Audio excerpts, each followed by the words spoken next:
Hi everyone. All right, it's been a while.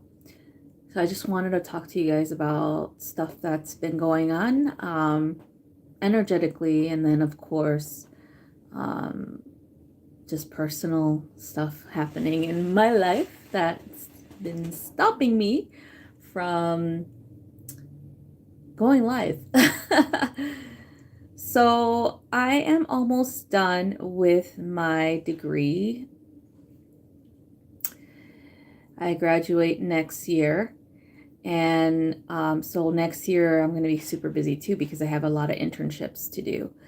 So anyway, this month, ever since I started my new semester, has been full of a lot of things going on with that degree program in particular because we had a residency um, out of town, and then we had to finish up some or wrap up some things as well, like sessions and things like that. So anyway,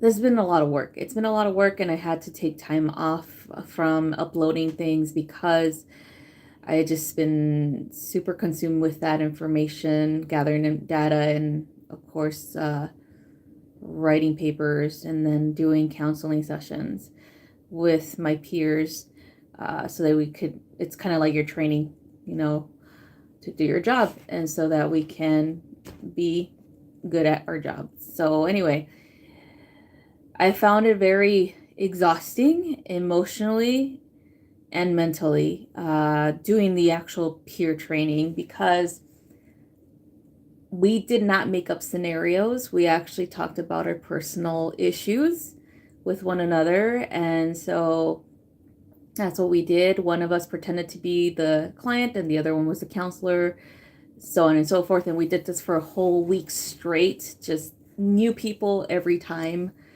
There's a lot of us in the class, so it's just like having to really learn a lot about a person that you just met is very interesting, and also seeing the differences between the counseling profession and spiritual um you know practices, or what we do in the spiritual community. There's a big difference. You're not allowed to give advice, okay? That's the biggest one. No advice has to be given, and you're not allowed to pursue or persuade people into doing something that they're not willing to do or don't want to do, or trying to convince them to do something, right? So that's kind of like in that realm of you being pushy or you trying to influence them into doing something, right? So that's what it is. That's the difference with counseling and versus spiritual whatever guidance. So it's been interesting, and it is just very overwhelming. A lot of the work is has to be done at a certain way to make sure that you're meeting your clients' needs, and to also make sure that you're keeping things legal, because there are legal standards that you have to make sure you are adhering to during your counseling session as well. So that's another difference, right? Because as spiritual guides or counselor, or what you want to call yourself a counselor, you really aren't. Because if you were, you would be very restricted. Um, you, as a spiritual person that does this work where you guide people and things like that, I would say understanding what real counseling is very beneficial for your work too, because then you understand that you're not implementing your will onto someone. Okay, you're more mindful of their needs, and you're not being the one pushing them into doing things that they're not ready to do. Because remember, at the end of the day, they're the ones that have to live their lives, not you, right?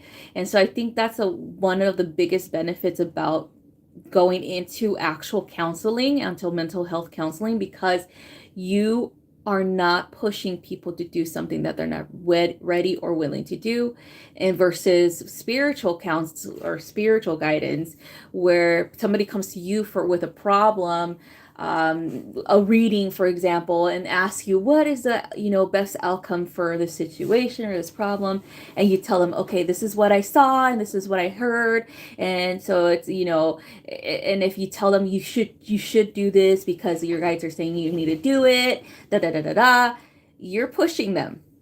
Let's be real. You're pushing them, right? You're pushing them into doing something that they're probably not ready to do, or probably not willing to do, and you're getting upset if they don't listen to you.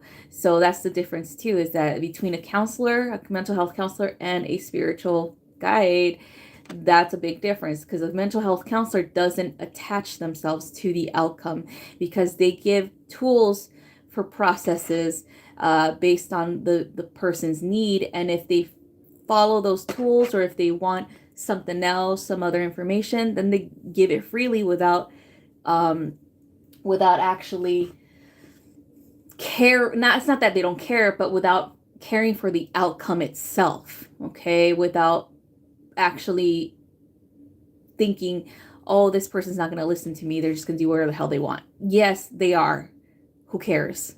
It's their life, not yours.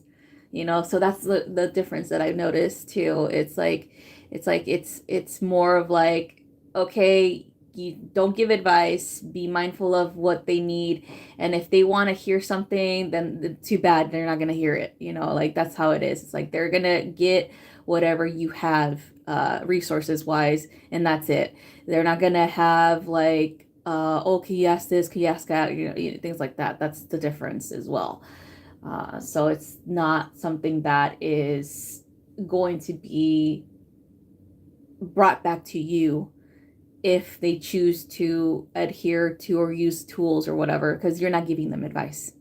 Unlike in spiritual guidance, it's like you're giving somebody advice, and then they're going to look at you and they're going to be like, I listened to your advice, I did what you said, and now this happened. And they blame you for that, right? For their choices. Because you convinced them to do that as well. So two parties are to blame. So that's the difference. So yeah, so that's what I've been doing. I've been working hard, and I'm still not done with the semester. I'm still really busy. So that's why I haven't been uploading. So I just wanted to come up here real quick and kind of update everybody on what's going on. And so yeah, so happy new moon, you guys. Still work towards the goals that you want. Make sure that you believe in your goals as well, because that's what it is. This Pisces energy is about belief, like true unwavering belief, okay, in yourself and in your goals. If you have doubts, that's not the Pisces energy, that's something else. Okay, because Pisces are very much borderline delusional when they come to their belief. When it comes to their beliefs. But it works for them, okay? They obviously get what they want, right? So that's what you need to be, borderline delusional when you're manifesting.